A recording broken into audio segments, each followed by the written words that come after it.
আপনাদের যদি বলা হয় যে মানুষকে বিশ্বাস করা ভালো না প্রাণীদের বিশ্বাস করা ভালো, আমি বলবো প্রাণীদের। কারণ একটা উদাহরণ দেই, এই রাস্তাটা দিয়ে আমি সবসময় হেঁটে যাই। তো হেঁটে যাওয়ার সময় এই ঘোড়া দুটোকে সবসময়ই আমি হাত বুলিয়ে যেতাম। তো এখন দেখেন ঘোড়াগুলো এতটাই পোষ্য হয়ে গিয়েছে, আমি সামনে আসলেই ঘোড়া দুটো কিন্তু আমার কাছে চলে আসে হাত বুলোনো খাওয়ার জন্য। তো দেখেন প্রাণী, অবুঝ প্রাণী, বুদ্ধিমত্তা কতটুকু আছে, কিন্তু তারপরও দেখেন জাস্ট কিছুদিনের একটা বন্ধুত্বেই সে কিন্তু আমাকে বিশ্বাস করে ফেলেছে আমার কাছে। এই দেখেন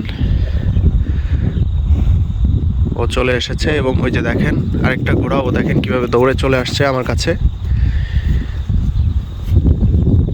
তো এই হচ্ছে আপনার প্রাণীদের প্রতি আপনি চোখ বন্ধ করে বিশ্বাস করতে পারেন, কিন্তু মানুষের প্রতি চোখ বন্ধ করে আপনি বিশ্বাস করতে পারেন না।